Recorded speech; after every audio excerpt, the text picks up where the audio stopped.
বন্ধু বান্ধৱীসকল বৰ্তমান সময়ত মেট্ৰিক আৰু হায়াৰ ছেকেণ্ডেৰী এক্সাম চলি আছে আৰু কিবা এটা এক্সামত ভাল মাৰ্কছ পাবলৈ যেনেদৰে ভালদৰে পঢ়াটো বা মনত ৰখাটো গুৰুত্বপূৰ্ণ তেনেদৰে ষ্টুডেণ্টজনে এক্সাম কপি অৰ্থাৎ পৰীক্ষা বহীখন চোৱা শিক্ষকজনক ইমপ্ৰেছ কৰাটোও গুৰুত্বপূৰ্ণ যি এটা ভাল মাৰ্কছ পোৱাত সহায় কৰে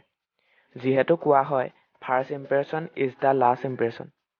এক্সাম কপিখন চোৱাৰ সময়ত প্ৰথম শিক্ষকজনে লক্ষ্য কৰে আপোনাৰ হেণ্ডৰাইটিং আৰু আপোনাৰ বহীখন কেনেদৰে লিখিছে যদিহে আপোনাৰ আখৰ ভাল বহীখন চফাকৈ লিখে তেন্তে আপোনাৰ মাৰ্কছ পোৱাৰ সম্ভাৱনা বেছি হয় গতিকে আজিৰ এই ভিডিঅ'টোত কেনেদৰে আপুনি এক্সামৰ কপি চেক কৰা শিক্ষকজনক ইমপ্ৰেছ কৰিব পাৰিব তাৰ বিষয়ে আলোচনা কৰিম তেন্তে ব'লাচোন বন্ধু বান্ধৱীসকল আজিৰ ভিডিঅ'টো আমি আৰম্ভ কৰোঁ বন্ধু বান্ধৱীসকল টিপছ নম্বৰ 1টো হ'ল এক্সাম কপি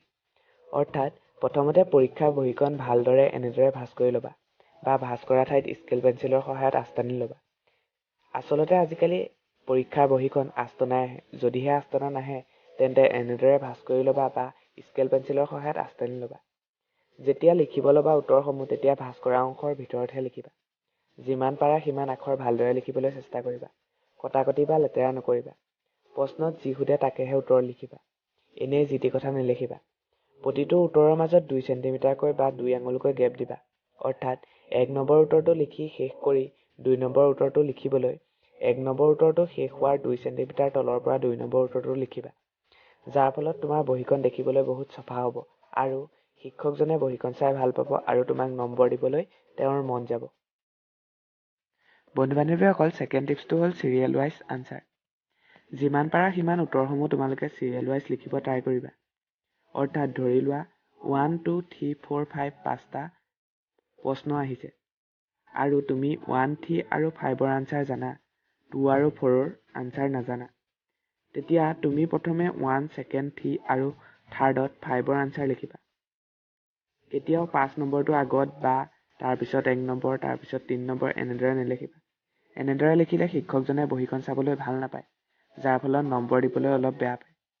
যদিহে প্ৰশ্নসমূহৰ উত্তৰ নাজানা তেতিয়া বেলেগ কথা গতিকে যিমান পাৰা সিমান কুৱেশ্যন পেপাৰত থকা দৰে চিৰিয়েলকৈ লিখিবলৈ চেষ্টা কৰিবা বন্ধু বান্ধৱীসকল নেক্সট হ'ল ৱৰ্ড লিমিট প্ৰশ্নৰ উত্তৰসমূহ লিখোঁতে নম্বৰ চাইহে উত্তৰ লিখিবা অৰ্থাৎ 1 নম্বৰ থকা প্ৰশ্নটোৰ বাবে আধা পেজ বা এপেজ লিখাৰ প্ৰয়োজন নাই এশাৰী দুশাৰীৰ ভিতৰত উত্তৰটো লিখিলে 1 নম্বৰ পাই যাবা ঠিক তেনেদৰে 5 নম্বৰ থকা প্ৰশ্নটোৰ বাবে অলপ লিখিব লাগিব তাৰ বাবে এশাৰী লিখিলে নম্বৰ নাপাবা গতিকে নম্বৰ চাই উত্তৰ লিখিবা তোমাক যদি 50টা শব্দৰ ভিতৰত লিখা বুলি প্ৰশ্নটোত কয় তেন্তে 50ৰ পৰা 55টা শব্দতকৈ বেছি লিখাৰ প্ৰয়োজন নাই বেছিকৈ লিখাৰ ফলত শিক্ষকজনে বৰ এটা ভাল নাপাব কাৰণ তোমাক প্ৰশ্নটোত 50টা শব্দৰ ভিতৰতহে উত্তৰটো লিখিব কৈছে গতিকে ৱৰ্ড লিমিটৰ ওপৰত গুৰুত্ব দিবা বন্ধু বান্ধৱীসকল এই টিপছকেইটাই তোমালোকক এক্সামত এটা ভাল মাৰ্কছ পোৱাত সহায় কৰিব যদিহে ভিডিঅ'টো ভাল লাগিল ভিডিঅ'টো এটা লাইক কৰিবা লগতে চেনেলটো ছাবস্ক্ৰাইব কৰি অল নটিফিকেশ্যন অন কৰি দিবা লগতে শ্বেয়াৰ আৰু কমেণ্ট কৰিবলৈ নাপাহৰিবা ধন্যবাদ